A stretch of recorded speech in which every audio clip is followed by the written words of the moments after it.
Want to see someone systematically disprove everything you have read about trading stocks and expose how and why you will consistently lose money if you aren't doing it right? Click the link in the description to check it out for yourself. But now for today's video. The question, do technical and fundamental analysis help during stock trading? Answer by Satoshi Chawla. You cannot invest without analyzing the stocks and the underlying companies.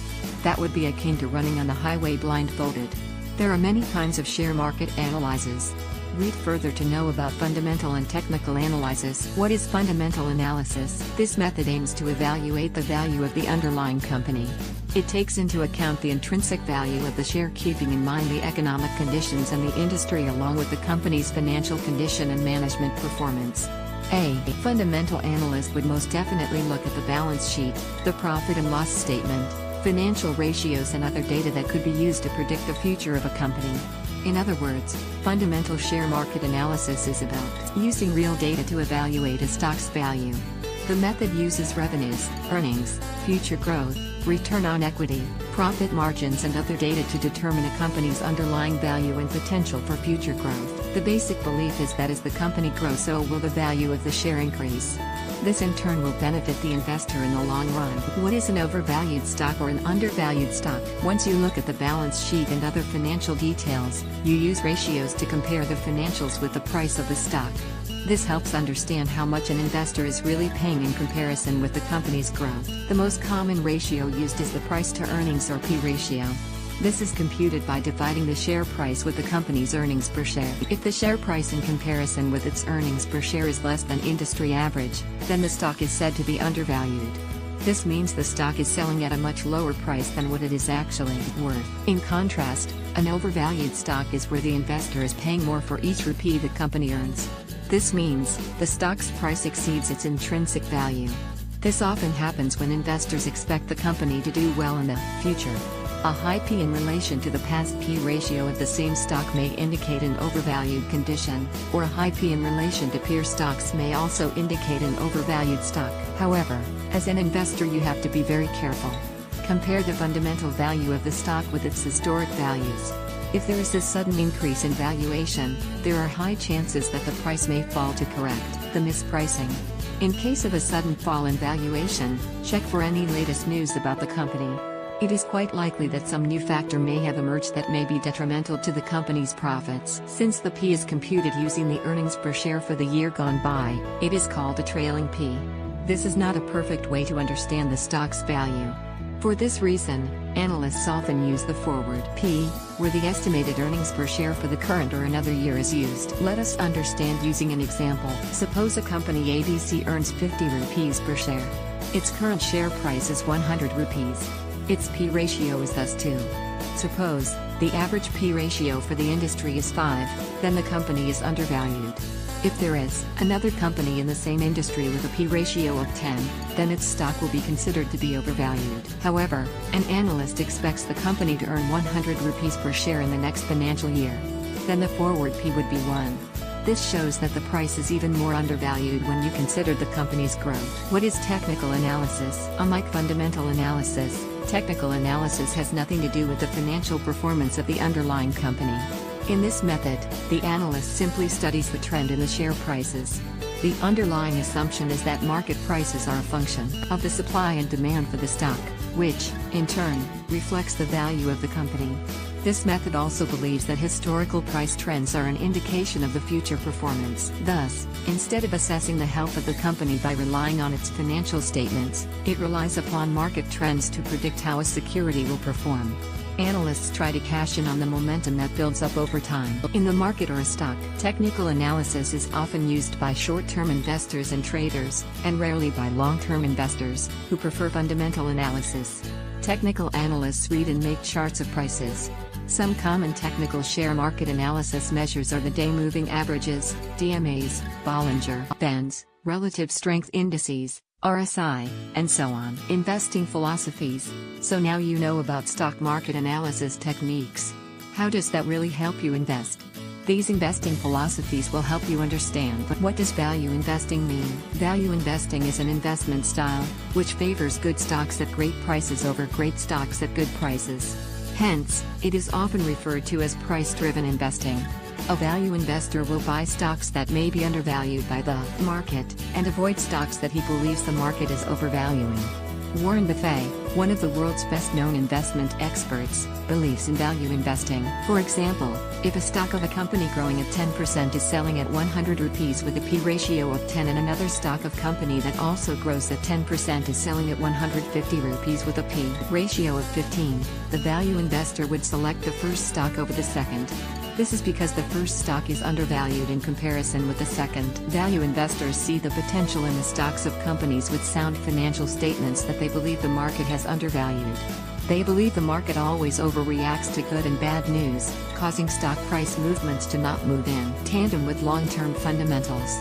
For this reason, they are always on the hunt for undervalued companies. Value investors profit by taking a position on an undervalued stock at a deflated price, and then profit by selling the stock when the market corrects its price later.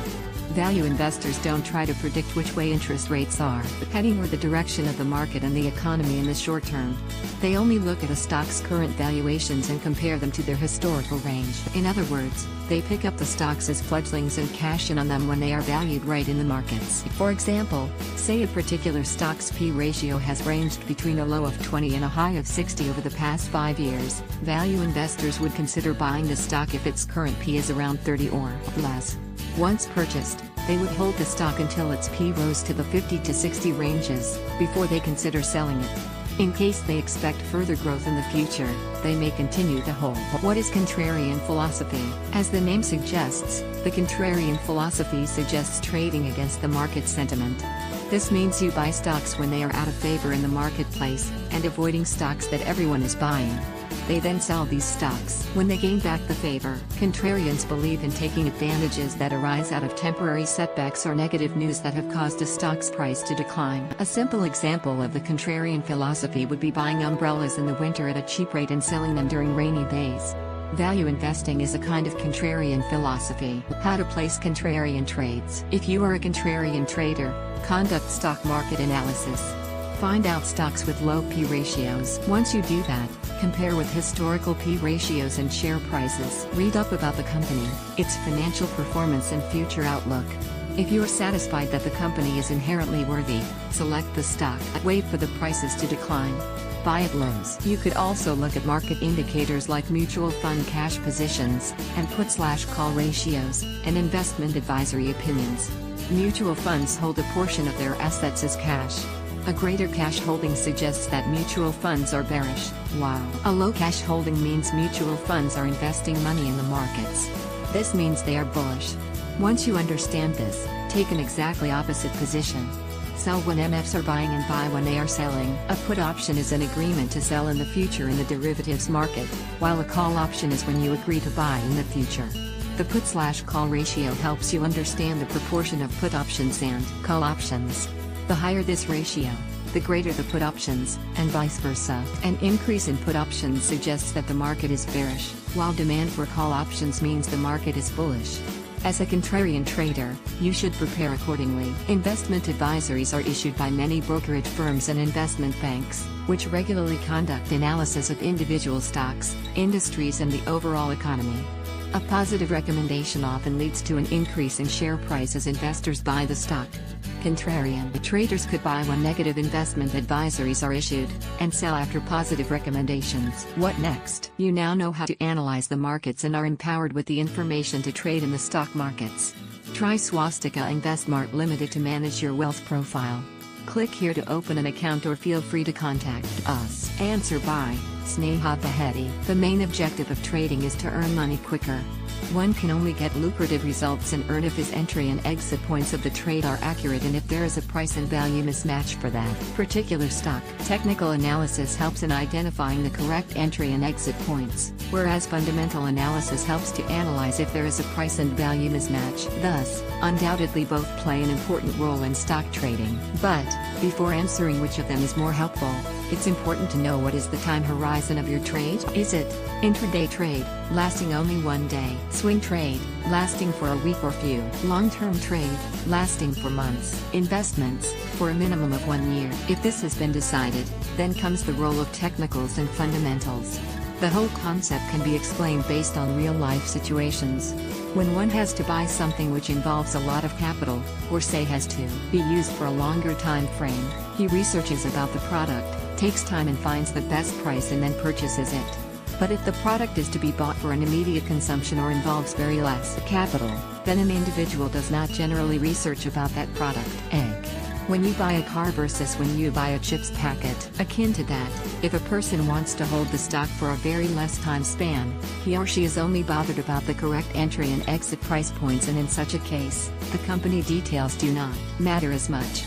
Here, technical analysis take up the role of alpha male/female and fundamental analysis takes a backseat. However, if you plan to have a long-term trade or an investment, one should know everything about what he or she is holding.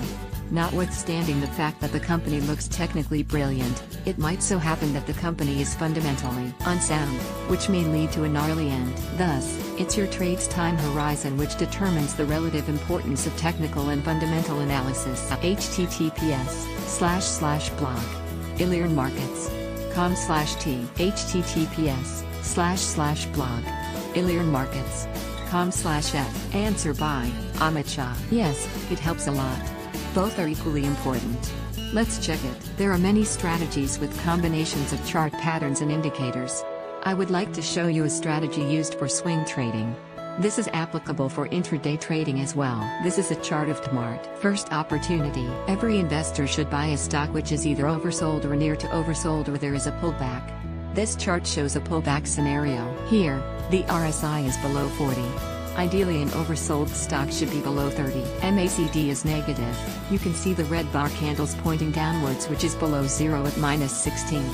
A horizontal line representing 0 can be seen in MACD. A support line has been drawn at the low of the red candle. A resistance line has been drawn joining the high of two green candles. An investor should buy once the MACD crosses 0 and becomes positive and stochastic and RSI is moving upward.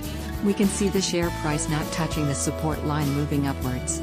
Here, there is an opportunity to enter the stock and buy it. When the share price breaks the resistance level, the price rises further. An investor can either buy once MACD becomes positive or wait till the share price breaks the resistance level and hold the position. Second opportunity. Within 3 months there is one more pullback. Check that whether RSI is below 40. Ideally it should be below 30. Stochastic is below 30 and MACD is negative as it's below 0. A support line has been drawn joining low of the red candles. A resistance line is drawn joining the high of the green candles. An investor can either buy once MACD becomes positive or wait till the share price breaks the resistance level and hold the position. All these parameters can be used for intraday trading as well. I would recommend to watch videos on channel named Trade Advisors.